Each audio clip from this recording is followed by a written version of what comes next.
Mr. Speaker, I'll be splitting my time with my colleague, the member for Terra Nova, the Peninsulas.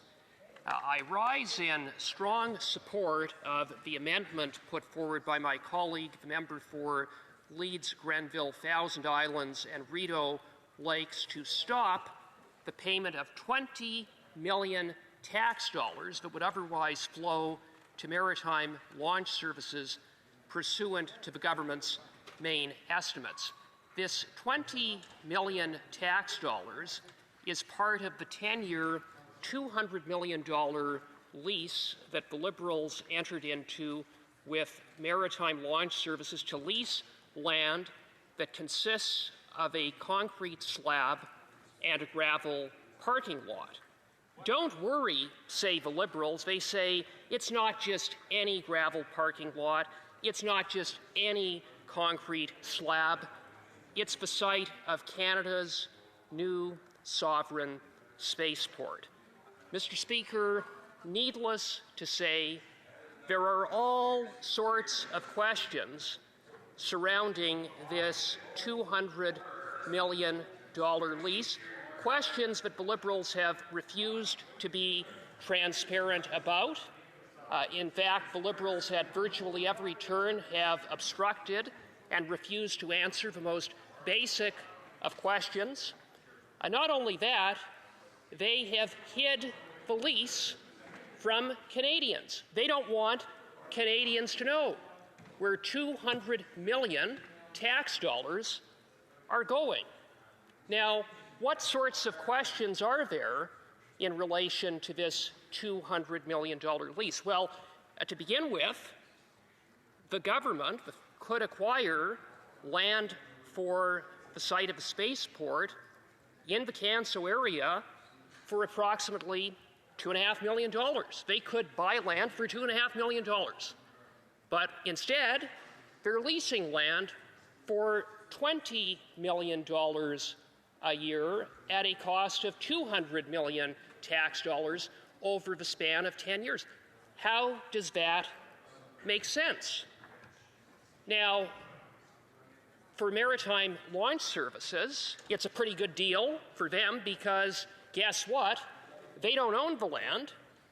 They lease the land from the province of Nova Scotia. How much do they lease the land from the province of Nova Scotia for? For $13,500 a year.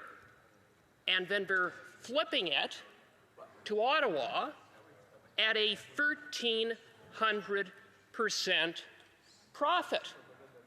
It must be nice to be Maritime Launch Services. It's not so nice for everyday taxpayers. Now, one might say, well, Maritime Launch Services brings a certain level of sophistication, a certain level of expertise around developing Canada's supposedly first sovereign spaceport. But then the question becomes, who is Maritime Launch Services? What is Maritime Launch Services? Well, it turns out Maritime Launch Services is nothing more than a two-bit, six-person company. Despite their name, Maritime Launch Services, they don't have a history of launching much of anything. They've been in business for 10 years now, and they've launched precisely nothing, zilch, into space. Now, to be kind to Maritime Launch Services, they have had in the span of 2 years 2 suborbital rocket launches, one of which was a model rocket from York University's Model Rocket Club. A model rocket from a university model rocket club. This is the company that the Liberals are entrusting with developing Canada's first sovereign spaceport. You've got to be kidding, Mr. Speaker. And then there's the chair of the board, Sasha Jacob. He has a history, not a pretty history, a history of securities infractions. Indeed, he has the dubious distinction of being fined $100,000 for securities infractions, securities irregularities. Not good, to say the least. It begs the question, why are the Liberals doing business and handing $200 million to a company whose chair was fined $100,000 for securities infractions? And given that the scope of the business of Maritime Launch Services involves collaborating with university model rocket clubs, it's no surprise, perhaps, that Maritime Launch Services has not exactly been the most successful company, not the most successful business. In fact, their 2025 financial statements report a massive loss of $47 million and revenue under $15,000. In fact, the independent auditor's report stated that, quote, material uncertainty exists that may cast significant doubt on the company's ability to continue as a going concern. In other words, Maritime Launch Services was on the verge of bankruptcy. That is, until these Liberals bailed them out with this sweetheart $200 million 10-year lease on land that Maritime Launch Services doesn't even own.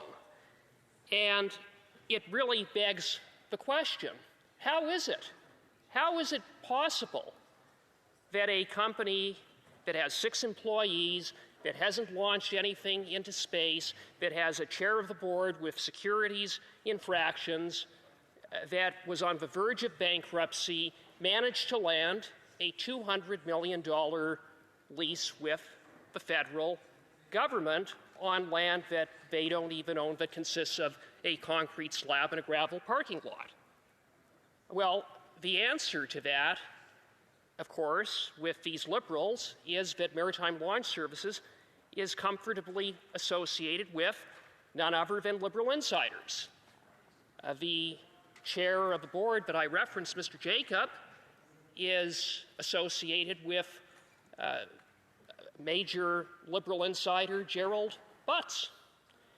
Then there's Stephen McNeil, the former Liberal Premier of Nova Scotia, who conveniently sits on the advisory board to Maritime Launch Services. And then there is the chief lobbyist for Maritime Launch Services, that is none other than a former senior staffer to the Minister of Justice, whose riding happens to be situated next to the launch site.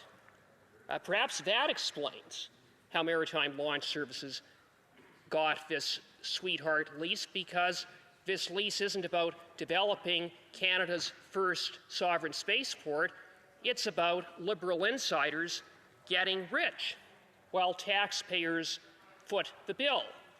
And that is precisely what has happened up until now, Liberal insiders getting rich while taxpayers foot the bill. And I say that because another question is that the subject lease was, even though it was entered into on April 1st of this year, was backdated to April 1st of 2025.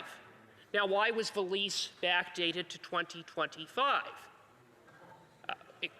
Well, the effect of backdating the lease was for the Liberals to then immediately funnel $20 million to Maritime Launch Services to bail out this nearly bankrupt company. And then guess what happened? The chair of the board, Mr. Jacob, immediately turned around and sold 3 million previously worthless shares, pocketing a cool $1.8 million. It must be nice to be Mr. Jacob. It must be nice to be a Liberal insider, Mr. Speaker. Mr. Speaker, it sounds like one big pump and dump scheme to me. And so, given the questions and the cloud that hangs around Maritime Launch Services and the Liberals' complete lack of transparency, it's important that $20 million of hard-earned tax dollars do not go to Maritime Launch Services until those basic questions are answered and the air is. Questions and comments. Question and commentary. There on Parliament Secretary, Government House Leader. Thank you, Mr. Speaker. You know, if you listen to the Conservatives, you would think that it's all about raw land, which is not the case. I believe the Conservative parties, and I don't know what it is that they got against the Maritimes actually having a launch pad. It is a natural, good position because of the ocean, which is a very important aspect to it, but it's not just the raw land. You have to build and construct the launch pad and the infrastructure, and there is going to be 90% of that will be coming from Canadian built, Mr. Speaker. So the Conservatives try to give this false impression that here's $200 million and it's just going for X, when it actually does a lot more than that. I'm wondering if the member would concede that it's more than just a raw piece of land that's being leased. Surgeon River. Speaker, let's look at what has happened since the lease was entered into. There has been no rocket launch. There has been no construction. All there is a concrete slab and a gravel parking lot. But someone's gotten rich, and it happens to be Mr. Jacob, who sold 3 million shares, walking away with $1.8 million. Why didn't the Liberals, for example, insist upon a lockup agreement, which would be the standard practice, instead of allowing the chair of an early bankrupt company to walk away with $1.8 million? Question and commentary. Questions and comments. The Honourable Member for Lac Saint Jean. Thank you very much, Mr. Speaker. I would like to thank my colleague. I have a lot of appreciation for him. He's a guy who knows how to count. So when he talks about public finances, he's someone who will always be sure to find waste, as we saw during his speech. One of the greatest examples of Liberal government waste was when the federal government spent carbon tax money from the carbon tax. This money had been paid by Quebec, but Quebec was never reimbursed for it. The government reimbursed English Canada for a tax that had never been paid. Would my colleague not agree that this is a great example of federal government waste? And could he talk about this issue? Deputy. The Honourable Member for St. Albert, Sturgeon River. The member for Lac Saint Jean, and I understand the issue that he has raised, and it underscores what a debacle, what a poorly thought out policy the carbon tax was from start to finish, that this Liberal government kept in place for years, that Conservatives called on the Liberals to abolish. And of course, they technically have scrapped the consumer carbon tax, but they've maintained a hidden industrial carbon tax that is increasing the cost of everything. So yes, I agree that it underscores total Liberal incompetence and mismanagement. Questions and comments. The Honourable Member for Okanagan, Lake West, South Kelowna. Mr. Speaker, when the Liberals talk about the Maritime Launch Service lease, they say that it's an investment, that somehow this is giving us space sovereignty within Canada. When Norway sought to create its own spaceport, it did partner with the private sector. But guess what, Mr. Speaker? For approximately $60 million in today's Canadian dollar, it was able to own 90% of the asset and partner with a private sector proponent. Now, what we are saying here is that the $200 million going to an asset that we will never own, that 60% of the shares are unaccounted for, we don't know who owns them, this is a big mistake. It is not a solution. It is a bad deal for taxpayers. What does the member have to say in regards to these things? The Honourable Member for St. Albert, Sturgeon River. Speaker, when the Liberals say that it is an investment, it is indeed an investment. It's an investment in Liberal insiders, and Mr. Jacob made off like a bandit in a matter of weeks upon the Liberals entering this lease. The question is, why Maritime Launch Services? That is the central question. I mean, only the Liberals could manage to spend $20 million a year on land that is already owned by taxpayers, but that's what we have with this lease. So there's a lot of smoke, and where there's smoke, there usually is fire. And instead of providing answers and clarity, we've seen nothing but obfuscation, and it is why the amendment brought forward by the member for Leeds, Grenville, Thousand Islands, and Rideau Lakes is necessary to put a halt on directing more taxpayer dollars to this questionable company until those questions are answered. Excellent answer.